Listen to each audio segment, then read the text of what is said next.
We are Project Uganda, and we are working on a case for investing in ambulatory surgery. I'm Hyana, and this is Ashley and Anthony, and we're also joined by Shalom and Lisa. Globally, 16.9 million people die every year from not being able to access affordable surgery or have an unsafe surgery. In Uganda, 34% of deaths are preventable by surgery. And that's why we decided to focus on Uganda. Uganda is an East African country with a population of about 14.5 million, and they face challenges in terms of providing safe, quality, timely, and affordable surgical care. To address this challenge, Mount Sinai Hospital's Department of Surgery is developing an ambulatory surgery center in a village called Chabira. And this is designed by Hyman Hallsband Architects. We have Francis Hallsband here today. And this facility is set to open a year from now. It was in the early stages of development still when we were there in January. We got to meet with the construction team. So we're working with 4 major stakeholders, Mount Sinai, namely Dr. Michael Marin, who is chairman of surgery, and he is the one leading the development of this facility. We're also working with Hyman Hallsband Architects, and they are a New York-based architecture firm that's working to build this facility, but also lead the construction process of the facility. We're also working with Macquarie University. They're a university based in Kampala, Uganda, and we paired with them to conduct our research. And of course, NYU CTPH. This is our extended research team. So not only was it just the 5 of us in Uganda, we were joined by 3 SDG students, and these are NYU CTPH students who are doing the same program as us, but based in Uganda. And we were also joined by about 20 medical students, local Ugandan medical students from 4 different medical schools within Uganda. And it was super helpful to have all of these team members because they were able to serve as our translators, and they were also able to get us into the hospital wards to do our interviews. And some of them were residents within the wards.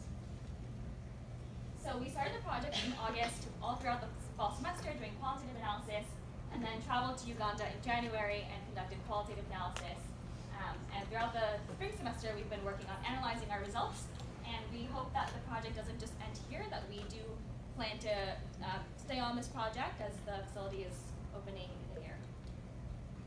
So we broke down our research using the investment case framework seen here, and we broke it down into the epidemiology of surgical cases in Uganda, the public health interventions, and bottleneck analysis.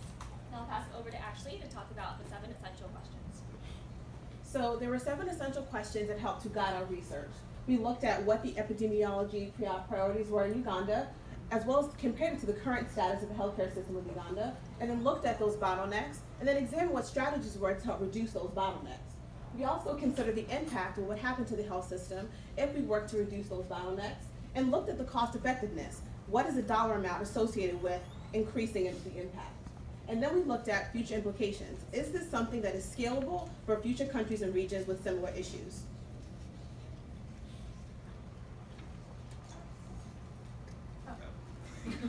So as Ashley said, the first step in doing our investment case was looking at the priority epidemiological burdens that are impacting the population in Uganda. And on the graph on the left, you can see deaths, and on the right, it's YLDs, which is years lost to disability. And at first glance, you might think that clearly the red is the biggest problem, which is the communicable maternal newborn child diseases. However, there's a few lingering issues that need to be addressed with these graphs, and that's namely that the NCDs in that blue area, there's severe lack of reporting in terms of that. There's lack of disease surveillance systems, so that's actually a highly underreported number, as well as the green, which encompasses transport injuries and other injuries such as that. And also, the red area is an area, if you've ever heard of Blue Ocean strategy in terms of business, it's an area where people are already working. There's already charities that are addressing TB, malaria, and those RMNCH-based diseases in Uganda, but no one is doing anything for non-communicable diseases or injuries at the moment. It's a completely neglected field. And as you can see, non-communicable diseases are actually on the rise quite significantly in Uganda in terms of prevalence, deaths, as well as YLDs, surpassing communicable diseases since 1990. So after we looked at the epidemiological burdens, we then wanted to figure out exactly how well is the Ugandan health system addressing these burdens. And one common way to do that is to look at tracer interventions, which are basically representative of a health system. You use these interventions to gauge the performance of a health system. And the WHO currently has 9 or 12 that they use, and we selected a manageable subset of these to be representative of ambulatory surgery. So these are the graphs that shows that. The first one you'll see is initial utilization. That represents first contact with the health service. So that's the patient coming in and just getting like a consultation for their surgical appointment that they need. It's the easiest level of coverage to attain because it's just that first contact. Adequate coverage is basically continuity and compliance with the service. So that's if you've gone and you've had your surgery, you've come back for your follow-up appointment. There's continuity with it. And then finally is effective coverage. This is the one that we are prioritizing for our investment case because effective coverage represents the actual quality of the intervention and its ability to actually address the underlying epidemiological problem. So if you have an appendicitis, the appendectomy, if it's effectively covering you, it's treated the appendicitis and you are now effectively cured. So effective coverage is the most important. And you can see at this that it's extremely inequitably distributed in Uganda, with urban populations having significantly higher coverage compared to national, as well as the highest quintile compared to the poorest quintile. Our quantitative bottleneck analysis discovered that there were 5 bottlenecks to access and care, and then we broke down those bottlenecks into the supply side and then the demand side. Our supply side bottlenecks include availability of health commodities, the availability of human resources, geographic and functional accessibility. The availability of commodities includes things as pharmacies not having enough drugs available, surgical supplies, operating machinery and equipment, as well as basic things like gloves, alcohol prep pads, and catheters. So quantitatively, this bottleneck represented not a significant bottleneck, around 20%, because around 80% of facilities in Uganda do report having stock of the immediate availability of essential medicines. However, the data that we use for this is both out of date and it's also unable to be disaggregated, and the WHO just does not have sufficient data to do this. So this points to a revising of this indicator that needs to be done, and more impetus by the WHO to create real, actual data we can use. The availability of human resources includes a lack of adequately trained health professionals, which include nurses, doctors, and midwives. And this was a significant bottleneck across all of Uganda at the national and urban and rural level. And this shows that Uganda is currently doing a very bad job at recruiting and retaining its staff, and building new facilities. Where you're going to be putting a new facility in a rural area, you need to have incentives to get them there. And currently Uganda is doing a very poor job at maintaining that. Geographic accessibility focuses on challenges related to logistics of actually reaching a healthcare facility. So you can see Kiana here is riding on the back of a boda, which is similar to a motorcycle, which is how people travel around Uganda. If you are in the middle of a health crisis or experiencing an injury, this is how you would get to the healthcare facility. What we found is that sometimes it takes people several hours, if not days, to reach a healthcare facility in Uganda. So distance that people need to travel in order to reach a health facility, or needing to take multiple forms of transportation in order to reach that health facility, was reported as a significant problem, again, across nearly all the levels, with urban and the richest quintile outperforming literally everybody else in the country, and as well as the national level. Our demand side bottlenecks include financial affordability and sociocultural acceptability. Financial affordability includes things like being able to afford the ride to the healthcare facility, being able to afford your medications.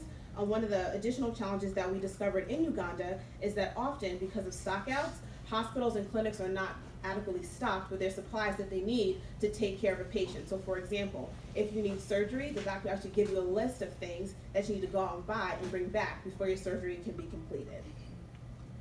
And it's therefore not surprising that financial affordability was the most significant bottleneck that we found across all levels of Uganda. And even for the richest quintiles, that's the richest 20% of population in Uganda, they even had this as a significant bottleneck, showing that across all levels, this is a problem that needs to be addressed quite quickly. Sociocultural acceptability includes the community's acceptance of Western medicine. So what you can see here in this picture are the offices of actual traditional healers located next to the Nile River. So people would go for an initial assessment just to kind of see what the traditional healer would say. So they might actually prescribe some actual herbal medicines for you to try, and often when that doesn't work, that's when people visit more Western healers. And in conclusion, we've identified that if you accelerate coverage to a specific level, that you're able to improve the coverage of ambulatory surgery in Uganda. So now Anthony's going to highlight some of those scenarios for you. So moving forward, it's not included in this presentation, but we did actually model 3 separate scenarios to increasing coverage of ambulatory surgery in Uganda. And these were based on some of our interviews where we tried to figure out what actual strategies can work in Uganda at reducing the bottlenecks we identified. Because we didn't want to just identify problems without providing any sort of solutions to address them. So based on these interviews, we came up with 10 essential strategies. They included service integration, building new facilities, redistribution of existing health staff, and based on those simple 10 strategies that you can apply in Uganda, you can take effective coverage of ambulatory surgery, where it's currently at around 5%, and you can increase it to nearly 75%, which is basically at the level of UHC. And this represents a significant number of lives that could be saved and DALYs that could be averted, and the next step that we're going to do working with our partners is to actually calculate the number of lives saved that can be done by scaling up each of these scenarios. And the second part of that is going to be calculating the exact cost it takes to reach this level of coverage, giving us our cost benefits and the number of lives saved per dollar invested. And going forward with that, we want to see if we can apply this model in other countries and in other low resource areas to see if we can get similar results and similar impact. And then finally, we'd like to highlight our CGPH core competencies. And we focused on our foundational competencies as well as global health competencies. Which we've mastered completely. Thank